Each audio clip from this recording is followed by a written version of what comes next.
December 20th, 1968. Two teenagers, David Faraday, 17, and his girlfriend, Betty Lou Jensen, 16, parked their car on a quiet road outside Vallejo, California. It was their first real date. They were just talking. Maybe nervous, the way you are on a first date. Nobody knows exactly what happened next. But sometime that night, someone walked up to their car and shot them both. David was shot in the head. Betty Lou ran and was hit 5 times in the back before she made it 10 feet from the car. Police arrived to find 2 teenagers dead on the side of the road. No witnesses, no motive, no suspects. Just a cold night and 2 kids who never made it home. 6 months later, July 4th, 1969, it happened again, same area. Another young couple parked in a car. A man walked up, pulled out a gun, and opened fire. Darlene Farron, 22, died. Her boyfriend Mike Mageau, 19, survived, barely. Shot in the face, neck, and chest. And then, 40 minutes after the shooting, the killer called the police himself. Low voice, calm, almost bored. He gave the location of the bodies, admitted to the shooting, and then casually mentioned that he was also the one who killed those 2 kids on Lake Herman Road 6 months ago. Then he hung up. That phone call changed everything, because this wasn't just a killer. This was someone who wanted to be known, someone who enjoyed the attention, and he was just getting started. A month after the shootings, 3 newspapers in the Bay Area each received an almost identical letter. The Vallejo Times-Herald, the San Francisco Examiner, the San Francisco Chronicle. The letters were from the killer. He knew details about the crimes that had never been made public, the exact type of ammunition used, the number of shots fired, the positions of the bodies. This was real. This was him. But the letters didn't just contain confessions. Each one also contained a third of a 408-symbol cipher, a coded message. The killer said that if the newspapers published the cipher in full, it would reveal his identity. Newspapers published it. The public went insane trying to crack it. It took less than a week.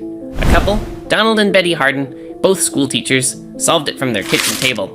The decoded message read, "I like killing people because it is so much fun. It is more fun than killing wild game in the forest, because man is the most dangerous animal of all." He wasn't signing himself as John, or the killer. He signed the letters with a symbol, a circle with a cross through it, like a gun sight, like a crosshair, like a Zodiac symbol. He called himself the Zodiac. Over the next few years, the Zodiac sent more than 20 letters. Some contained pieces of his victim's clothing as proof.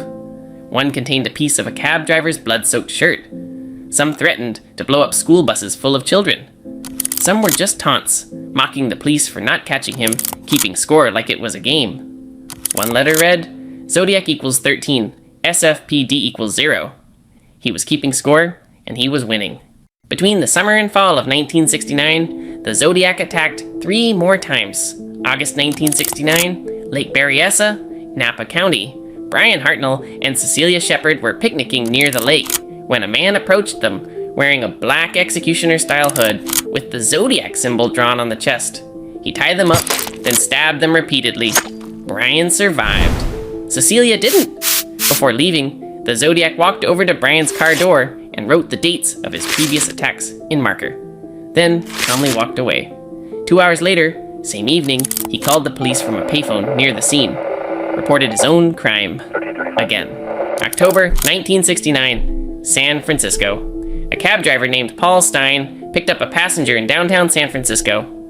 The passenger shot Stein in the head, took his wallet, and tore off a piece of his shirt. 3 teenagers across the street saw everything. They called the police. But the police radio dispatch made a mistake. They described the suspect as a black male. Officers passed a white man walking calmly away from the scene. That man was almost certainly the Zodiac. He wrote to the papers about it afterward, mocked the police for letting him walk away, included a piece of Stein's bloody shirt as proof. Officially, 5 confirmed are dead, 2 survivors. But the Zodiac himself claimed 37 victims. 37.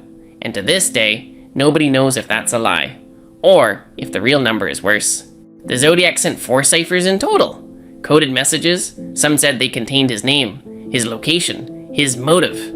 The first, the Z408, was cracked in a week by 2 school teachers. What it revealed was his sick little manifesto about killing for fun. The second big cipher, the Z340, had 340 characters. Nobody could crack it for 51 years. Cryptographers, FBI analysts, hobbyists, all tried.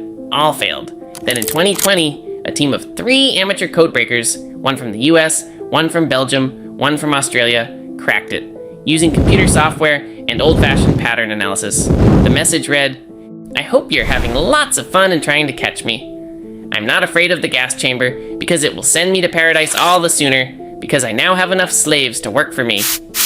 He believed killing people would give him slaves in the afterlife. This wasn't just a killer. This was someone who had built an entire mythology around what he was doing. 2 ciphers remain unsolved to this day. The Z13, only 13 characters long, is believed by many to contain his name. But it's so short that even if someone solved it, there's no way to verify if the answer is correct. Over 2,500 suspects have been investigated. The FBI, the SFPD, Napa County Sheriff, all of them. 2,500 people. One name kept coming up, Arthur Lee Allen, former elementary school teacher, convicted child molester.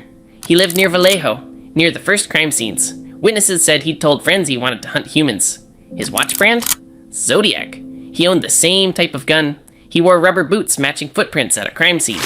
Police interviewed him multiple times over 20 years, searched his home twice, and every time, the DNA from the envelopes didn't match. The handwriting didn't match. They could never tie him directly to the murders. Arthur Lee Allen died in 1992. Never charged, never convicted. Still the most credible suspect anyone has ever found. In 2021, a group of investigators named Gary Francis Post, a house painter who died in 2018.